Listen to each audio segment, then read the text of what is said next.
Assalamualaikum warahmatullahi wabarakatuh. Salam sejahtera untuk kita semuanya. Kembali lagi bertemu di channel ini, di channel Belajar Elektronika. Pada kesempatan kali ini kita akan membahas lebih jauh tentang proses izin seleksi tugas belajar.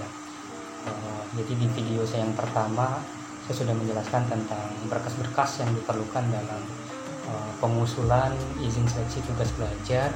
Dan pada video kali ini saya akan fokus pada izin seleksi tugas belajar. Nah, bagaimana proses izin seleksi tugas belajar ini?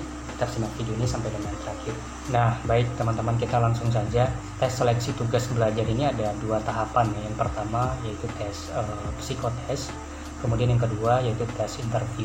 Kita langsung saja masuk ke tahap seleksi yang pertama, yaitu untuk psikotes. Nah, psikotes sendiri ini dilaksanakan selama kurang lebih 20 menit dengan sejumlah 40-50 butir soal dan dilaksanakan selama 2 sesi. Nah, sesi pertama waktu itu saya diminta untuk mengisi biodata, riwayat pendidikan dan lulusan tahun berapa, kelebihan dan kekurangan kita, hal yang paling berkesan saat kita bekerja, kompetensi diri yang perlu ditingkatkan dari diri kita. Nah, di sesi yang kedua yaitu tes PAPI. Ini disebut dengan tes PAPI. PAPI ini adalah akronim dari Perception and Preference Inventory. Nah, disinilah banyak orang yang menyarankan untuk menjawab yang paling baik dan konsisten. Nah, karena akan ada beberapa pertanyaan yang berisi jawaban berulang-ulang. Nah, mungkin pertanyaannya dikemas dengan kalimat yang berbeda. Tapi ini hanyalah bagian untuk mengukur sejauh mana kita konsisten dengan tujuan kita. Nah, di sesi ini ada 25 soal dan hanya ada 2 pilihan. Jadi metode penilaiannya jawaban kita biasanya dikategorikan menjadi 20 sifat, diantaranya yaitu apakah kita termasuk pekerja keras, leadership, membuat keputusan, peran sibuk, peran penuh semangat, peran hubungan sosial, orang teoritis, bekerja dengan hal-hal rinci atau detail, kemudian mengatur pengendalian emosi, dan masih banyak lagi. Nah, kalian bisa searching aja di Google tentang penilaian tes PAPI ini. Nah, karena saya hanya orang awam, bukan psikolog, jadi buat kalian yang paham dan mengerti boleh dijelaskan di kolom komentar di bawah. Nah, untuk psikotes di daerah saya ini tidak ada tes gambar dan hitungan. Nah, kalau kalian mau, boleh juga mempelajari itu untuk menambah wawasan dan mempersiapkan diri. Nah, tes yang kedua yaitu interview.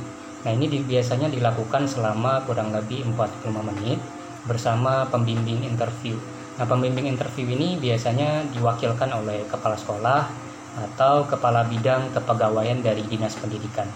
Nah, ini untuk teman-teman yang berada di bawah naungan Dinas Provinsi Pendidikan dan berprofesi sebagai guru atau tenaga kependidikan. Nah, interview ini diwawancarai oleh segenap pemangku jabatan bagian kepegawaian di BKD atau Badan Kepegawaian Daerah yang mengurusi bagian tugas belajar atau izin belajar. Nah, pertanyaannya dalam seleksi wawancara ini hampir sama dengan seleksi beasiswa.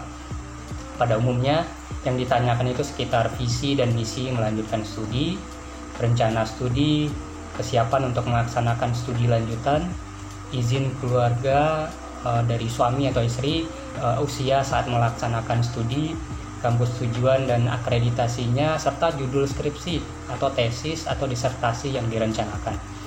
Nah, kemudian dari bagian pembimbing kita nanti akan ditanyakan soal kepribadian kita selama bertugas di satuan pendidikan, analisa jabatan, dan persiapan tugas pengganti untuk memastikan bahwa ada yang menggantikan jabatan kita saat melaksanakan studi nantinya. Nah, intinya pada seleksi interview ini semakin baik dan relevan jawaban dari kalian, maka semakin besar peluang untuk mendapatkan izin seleksi tugas belajar.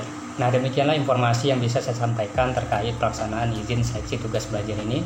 Buat teman-teman yang ingin bertanya dan butuh info lebih lanjut mengenai izin seleksi tugas belajar, silakan untuk mengontak saya di email, ada di bagian deskripsi di bawah video ini. Terima kasih telah menyimak video ini dan semoga bermanfaat. Kita kata assalamualaikum warahmatullahi wabarakatuh.